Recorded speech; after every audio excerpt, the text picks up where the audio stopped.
Corfu is one of the most beautiful islands in Greece, and it has a very different feeling from places like Santorini or Crete. What makes Corfu special is the mix of everything. You have the colorful old town, Venetian-style streets, green hills, clear water, beaches, viewpoints, old fortresses, and small villages that feel much more traditional. And even though Corfu is a popular island, it's not just one big beach resort. There are so many different sides to see, and in this video, I'm sharing the top 10 best things to do in Corfu. So let's just get started straight away.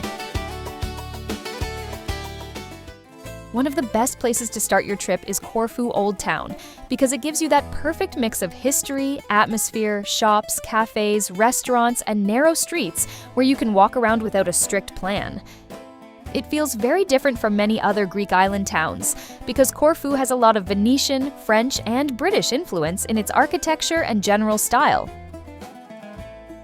What I like about Corfu Old Town is that it feels elegant, but still easy to enjoy. You can wander through the small alleyways, look at the old buildings with their shutters and balconies, stop for coffee, and then suddenly come across a church, a square, or a view toward one of the fortresses. A good area to start is around the Liston and Spianada Square, then slowly make your way into the smaller streets nearby.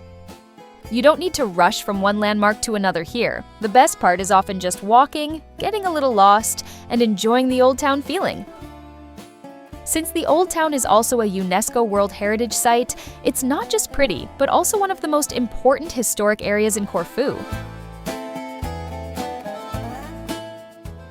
If you're already exploring Corfu Old Town, the Old Fortress is one of the best historic sites to add to your route. It sits right by the sea, separated from the town by a moat, and it gives the whole area a much more dramatic feeling. Even from the outside, the stone walls, rocky setting, and water around it make it stand out.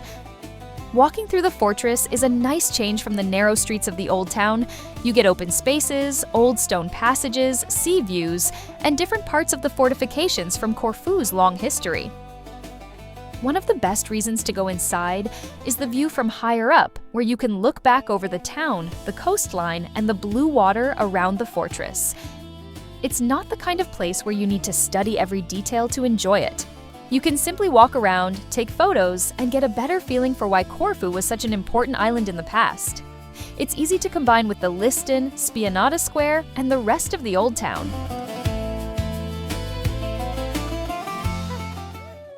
For one of the most beautiful coastal areas in Corfu, Paleokastritsa is definitely worth visiting. It's on the western side of the island, and it has that classic Corfu mix of green hills, rocky cliffs, clear blue water, and small bays. If you want somewhere that feels scenic right away, this is one of the easiest choices. What makes Paleokastritsa special is that it's not just one normal beach. The area has several coves and swimming spots, so you can relax by the water, go for a swim, or take a small boat trip to see caves and hidden parts of the coastline. The water can feel a bit cooler than some other beaches, but it's also very clear and beautiful. You can also visit the Paleokastritsa Monastery, which sits above the sea and gives you a different view of the area. I'd try to come earlier in the day if you're visiting Paleokastritsa in summer, because this is one of the more popular places on the island. But even with more people around, the scenery makes it one of those stops that feels worth the effort. This whole area was actually one of the nicest places I've been to recently. The vibe was just really good. If you've enjoyed the video so far, feel free to tap the thumbs up and subscribe buttons. Another classic Corfu view is from Kanoni, where you can look out toward Vlacherna Monastery and the small island known as Mouse Island, or Ponticonaisi. This is one of those places that doesn't need a full day, but it's still a really nice stop because the view is so recognizable and different from the beaches and old streets. The most famous part is the little white monastery sitting by the water, connected by a narrow walkway. Behind it, you can see Mouse Island covered with trees, which gives the whole scene a very peaceful and postcard-like feeling. You can take photos, have a drink nearby, or just stay for a short while and enjoy the view. It's also close to Corfu Airport, so you may see planes landing nearby, which makes the place feel even more unusual. I like this stop because it's quick to visit, but still feels like it adds a lot to your Corfu experience. For something a little different from beaches and old fortresses, visit Achilleion Palace, one of Corfu's most famous historic buildings. It was built for Empress Elizabeth of Austria, also known as Sisi, and the whole place has a more royal and romantic feeling than most other sites on the island. It's located in the village of Gasturi, not too far from Corfu town, so it works well as a few-hour stop. The palace is especially known for its gardens, statues, and views, with a lot of inspiration from Greek mythology. The name itself comes from Achilles, and you'll see that theme in some of the sculptures around the grounds. What I like about Achilleion is that it shows a different side of Corfu's history. It's not ancient Greek ruins, and it's not a beach village either. It feels more connected to European royalty, art, and the island's elegant character. As of making this video, the inside of the palace is under renovation, but even then, the gardens and setting can still make it a memorable stop.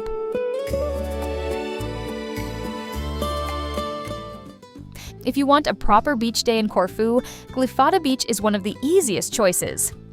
It's a large, sandy beach on the western side of the island, with blue-green water, green hills around it, and enough facilities to make the day comfortable.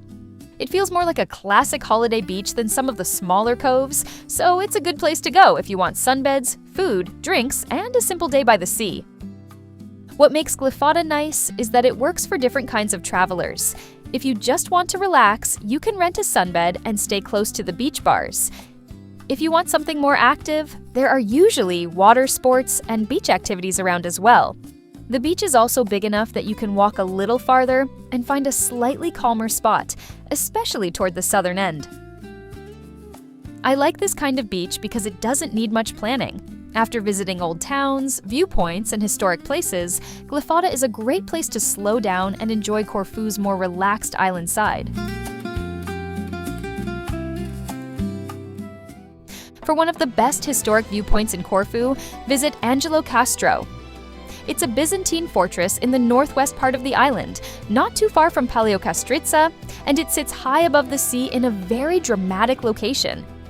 Even before you reach the top, the setting already feels impressive because the castle is built on steep, rocky ground with wide views around it. This is a good stop if you want history, but also scenery. You'll need to walk up some steps, so it's not completely effortless, especially on a hot day, but the views make it worth it. From the fortress, you can look over the coastline, the green hills, and the sea, which gives you a different perspective from the beach areas below. The ruins themselves are not as polished as a palace or museum, but that's part of the appeal. It feels older, rougher, and more connected to the landscape. I'd combine Angelokastro with Paleokastritsa if you're already exploring that side of the island.